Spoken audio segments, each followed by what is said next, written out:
റഷ്യയുടെ ഭീഷണി അവരുടെ പുതിയ ആണവ സിദ്ധാന്തമാണ്. തങ്ങളുടെ പുതിയ ആണവ കരാറിലൂടെ അവർ ഉക്രൈനെ നേരിട്ട് ഭീഷണിപ്പെടുത്തുകയല്ല, എന്നാൽ കീഴടങ്ങൾ മാത്രമാണ് പോംവഴിയെന്ന് അവർ പറഞ്ഞു. കരാർ അങ്ങനെയാണെങ്കിൽ പുടിൻ ഒരു പുതിയ മിസൈൽ അയച്ച് ഉക്രൈനെയും അമേരിക്കയെയും ഭീഷണിപ്പെടുത്തിയിരിക്കുകയാണ്. എന്നാൽ ഉക്രൈനെ പിന്തുണയ്ക്കുന്ന രാജ്യങ്ങൾ ഇതോടുകൂടി അവർ അവസാനിപ്പിക്കുമോ?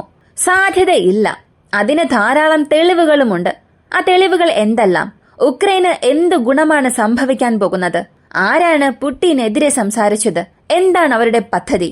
ഇവയെല്ലാം ഈ വീഡിയോയിലൂടെ വിശദമായി അറിയാം.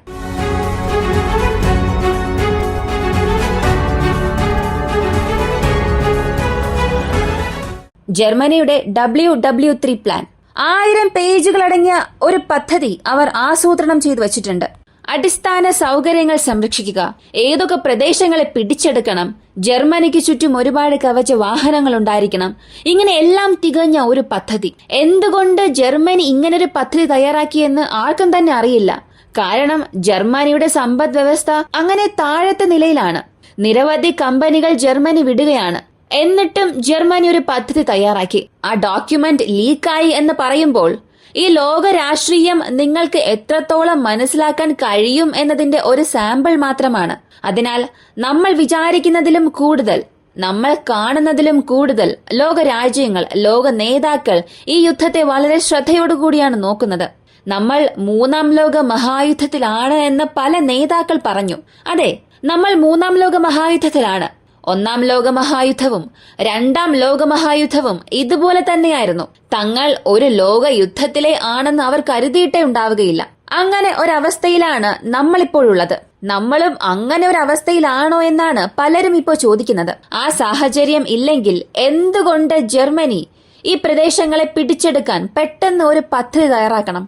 ജർമ്മനിയുടെ സ്കോൾസിനെതിരെ പോലും എന്തിന് അവിടെ വലിയ രീതിയിലുള്ള ഒരു രാഷ്ട്രീയ അട്ടിമറി നടക്കണം?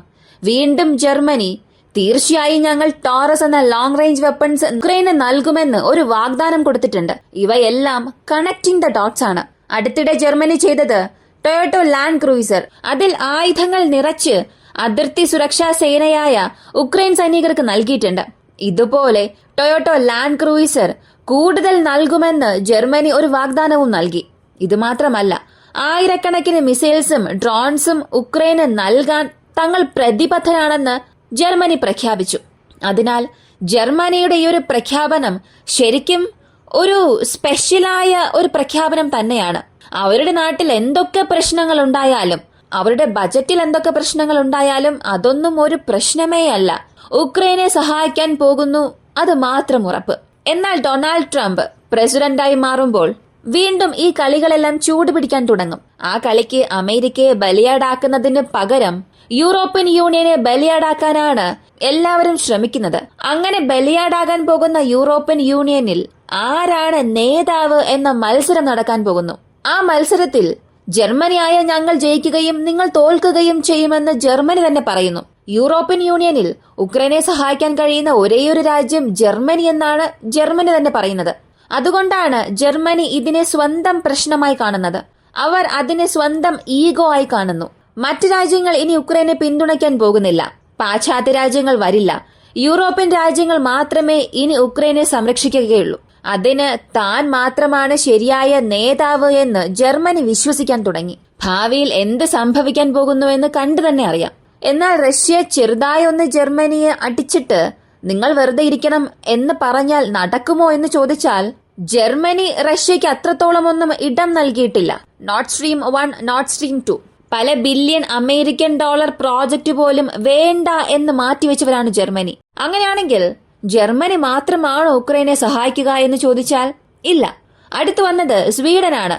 ലോങ് റേഞ്ച് മിസൈൽ നിങ്ങൾക്ക് വേണോ? ലോങ് റേഞ്ച് ഡ്രോൺസ് നിങ്ങൾക്ക് വേണോ? പേടിക്കണ്ട, നിങ്ങൾക്ക് അതിനാവശ്യമായ പണം ഞാൻ തരാം.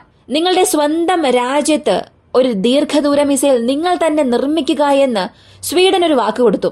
അപ്പോ ഈ ലോക മഹായുദ്ധം അവസാനിപ്പിക്കേണ്ട ശ്രമങ്ങൾ ആരും എടുക്കുന്നില്ലേ? ഈ യുദ്ധം എങ്ങനെ വർദ്ധിപ്പിക്കാമെന്നാണ് നിങ്ങൾ ചിന്തിക്കുന്നത്? ദീർഘദൂര മിസൈൽ നൽകി ഉക്രൈനെ സഹായിക്കുമെന്ന് സ്വീഡൻ വാഗ്ദാനം ചെയ്തു. സ്വീഡൻ പ്രതിരോധ മന്ത്രിയാണ് ഇക്കാര്യം അറിയിച്ചത്. അപ്പോ സ്വീഡന്റെ ഡിഫൻസ് മിനിസ്റ്റർ പോൾ ജോൺസൺ പറഞ്ഞതനുസരിച്ച് ലോങ് റേഞ്ച് മിസൈലുകളുടെ വൻതോതിലുള്ള ഉൽപാദനം സ്ഥാപിക്കാൻ ഉക്രൈനെ പ്രാപ്തമാക്കുന്നതിന് സ്വീഡൻ ഉടൻ തന്നെ കാര്യമായ ഫണ്ട് അനുവദിക്കും. ഉക്രൈൻ അവരുടെ ലോങ് റേഞ്ച് മിസൈൽസ് നിർമ്മിക്കുന്നതിന് വേണ്ടി സ്വീഡൻ അത്രയും പണം നൽകാൻ പോവുകയാണ്. ഇതിലൂടെ നമ്മൾ എന്താണ് മനസ്സിലാക്കേണ്ടത്? അപ്പോ ഈ ലോങ് റേഞ്ച് മിസൈലുകളാണ് ഉക്രൈനെ സംബന്ധിച്ചിടത്തോളം പ്രശ്നം. ചിന്തിച്ചു നോക്കുക. ATACMS ഒരു ദീർഘദൂര മിസൈലാണ്. അടുത്തത് സ്റ്റോം ഷാഡോ, അതും ഒരു ദീർഘദൂര മിസൈലാണ്. ടോറസ്, അതും ദീർഘദൂര മിസൈലാണ്. Scalp, long range missile. അപ്പോ ഈ ലോങ് റേഞ്ച് മിസൈലുകൾ എല്ലാം ഉക്രൈന് നേരിട്ട് ചില രാജ്യങ്ങൾ നൽകുകയും ഉക്രൈൻ അത് റഷ്യയിലേക്ക് അയക്കുകയാണെങ്കിൽ റഷ്യ തിരികെ ആക്രമിക്കും. ICBM അല്ലെങ്കിൽ പുതുതായി ഏതെങ്കിലും ഒരു മിസൈൽ, ഓഷ്നിക് എന്ന മിസൈലുകൾ ഉപയോഗിച്ച്. അപ്പോ മറ്റേതെങ്കിലും ഒരു രാജ്യം നൽകിയാലല്ലേ പ്രശ്നം? നമ്മൾ തന്നെ നിർമ്മിക്കുകയാണെങ്കിൽ എന്തായിരിക്കും സംഭവിക്കുക? നേരിട്ട് റഷ്യയ്ക്കുള്ളിൽ എവിടെ വേണമെങ്കിലും അതിനെ അയക്കാമല്ലോ. ഇതാണ് സെലൻസ്കിയുടെ പദ്ധതി. നിങ്ങൾ ലോങ് റേഞ്ച് വെപ്പൺസ് നൽകിയില്ലെങ്കിലും പ്രശ്നമില്ല, അതിനായിട്ടുള്ള ധനസഹായം നൽകിയാൽ മതിയെന്ന് സെലൻസ്കി ചോദിച്ചു. സ്വീഡനും അതിന് സമ്മതിച്ചു. സ്വീഡൻ പണം നൽകും, അതുകൂടാതെ വായ്പയും നൽകും. എങ്ങനെ വായ്പ നൽകും എന്ന് ചോദിച്ചാൽ, റഷ്യയുടെ ഒരുപാട് അസറ്റ്സ് അവർ ഫ്രീസ് ചെയ്ത് വെച്ചിട്ടുണ്ടല്ലോ, അത് ഞങ്ങൾ നൽകാം എന്ന് പറഞ്ഞു. അപ്പോ ഒരു വലിയ തുക ഉക്രൈൻ അവർ നൽകാൻ പോവുകയാണ്.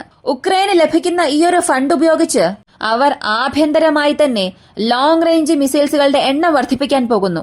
അതുമാത്രമല്ല, ലോങ് റേഞ്ച് ഡ്രോൺസും അവർ നിർമ്മിച്ച് റഷ്യക്കെതിരെയുള്ള ആക്രമണം വർദ്ധിപ്പിക്കാൻ പോവുകയാണ്. 2024 മാത്രം ഉക്രൈൻ 100-ൽ കൂടുതൽ ലോങ് റേഞ്ച് മിസൈൽസ് സൃഷ്ടിച്ചു അവരുടെ മിലിറ്ററി ഇൻഡസ്ട്രിയൽ കോംപ്ലക്സിൽ നിന്നും. അപ്പോ അവരുടെ മിലിറ്ററി ഇൻഡസ്ട്രിയൽ കോംപ്ലക്സ് ഇതിനായിട്ടുള്ള ഒരു സ്ഥലമാണ്. വീണ്ടും കൂടുതൽ മിസൈൽസ് ഉൽപ്പാദിപ്പിക്കാൻ പോകുന്നുവെന്ന് ഉക്രൈനും പറഞ്ഞു. സ്വീഡനും അവരുടെ അറിയിപ്പ് ഇത് പെട്ടെന്ന് അറിയിച്ചതല്ല. 2024 ഓഗസ്റ്റ് മാസത്തിലെ അവരുടെ ബജറ്റിൽ തന്നെ അവർ ഇതിനെക്കുറിച്ച് പറഞ്ഞിരുന്നു. അങ്ങനെയാണെങ്കിൽ എല്ലാവരും പണം നൽകി ദീർഘദൂര മിസൈലുകൾ ഉക്രൈൻ നിർമ്മിക്കുകയും അവിടെ ഒരു യുദ്ധം വരികയും ചെയ്യും. ഇതാര് തടയാൻ പോകുന്നു എന്ന് ചോദിച്ചാൽ ആരെക്കൊണ്ടും തടയാനും സാധിക്കില്ല. ഇതിൽ വിജയം പരാജയം ആർക്ക് എന്നറിയുന്നത് വരെയും ഈ യുദ്ധം തുടർന്നുകൊണ്ടേയിരിക്കും. ഇനി അത്രത്തോളം ഉക്രൈന് ക്യാപ്പബിലിറ്റി ഉണ്ടോ എന്നുള്ളതാണ് അടുത്ത ചോദ്യം. ഉണ്ട്. ഉക്രൈന്റെ R360 നെപ്റ്റ്യൂൺ എന്ന മിസൈൽസിനെ കുറിച്ച് നിങ്ങൾ അറിഞ്ഞിട്ടുണ്ടാകും. ഈ R360 നെപ്റ്റ്യൂൺ എന്നത് ഒരു കപ്പൽ വേധ ക്രൂയിസ് മിസൈലാണ്. ഈ ആന്റി ഷിപ്പ് ക്രൂയിസ് മിസൈൽ എന്നത് മോഡിഫിക്കേഷൻ ചെയ്ത് ഇവർ റഷ്യയുടെ കപ്പലുകൾക്ക് നേരെ വൻ ആക്രമണം നടത്തുകയാണ്. അപ്പോ നെപ്റ്റ്യൂൺ വീണ്ടും ഫൈൻ ട്യൂൺ ചെയ്താൽ ലോങ് റേഞ്ച് വെപ്പൺസ് നിർമ്മിക്കാൻ സാധിക്കും. ഈ നെപ്റ്റ്യൂണിന്റെ എൻഹാൻസ്ഡ് വേർഷനാണ് റഷ്യക്കെതിരെ സ്വീഡന്റെ സഹായത്തോടുകൂടി ഉക്രൈൻ നിർമ്മിക്കുന്ന ലോങ് റേഞ്ച് വെപ്പൺ. അപ്പോ റഷ്യക്കെതിരെ long range weapon, long range drone എല്ലാം തയ്യാറായിക്കൊണ്ടിരിക്കുന്നു. ഇനി റഷ്യയെ സഹായിക്കാൻ മറ്റ് രാജ്യങ്ങളൊന്നും ഇല്ലേ? ഉണ്ടല്ലോ. കിം ഒരുപാട് സഹായം ചെയ്തിട്ടുണ്ട്, സൈനികരെ അയച്ചു. അതിന് പകരം റഷ്യ എയർ ഡിഫൻസ് സിസ്റ്റം നൽകി, പ്രധാനപ്പെട്ട ടെക്നോളജി ട്രാൻസ്ഫർ നൽകി. വീണ്ടും കൂടുതൽ സഹായം നോർത്ത് കൊറിയയിലേക്ക് റഷ്യ ചെയ്യാൻ പോകുന്നതായുള്ള അറിയിപ്പും പുറത്തു വന്നു. ഈ യുദ്ധം എന്തായാലും തുടരാൻ പോവുകയാണ്. ജർമ്മനി ഒരു പ്രധാനപ്പെട്ട റോൾ പ്ലേ ചെയ്യാൻ ആഗ്രഹിക്കുന്നു. അതുകൊണ്ടാണ് വേൾഡ് വാർ 3 ഡോക്യുമെന്റ് അവർ തയ്യാറാക്കിയത്. അതിലെ ചിലത് ലീക്ക് ആവുകയും ചെയ്തു. ഇതിനെക്കുറിച്ചൊക്കെ നമ്മൾ അറിഞ്ഞതാണ്. ഇപ്പൊ സ്വീഡനും അവരുടെ കൂടെ ചേരുകയാണ്. ഇതിലൂടെ എന്താണ് മനസ്സിലാക്കേണ്ടത്? നമ്മൾ വേൾഡ് വാർ 3യുടെ അറ്റത്ത് നിൽക്കുകയാണ്. പോകെ പോകെ മാത്രമേ മനസ്സിലാവുകയുള്ളൂ ആരൊക്കെ അകത്തേക്ക് വരുന്നു, ആരെയൊക്കെ അകത്തേക്ക് വലിച്ചിടുന്നു എന്നുള്ളത്.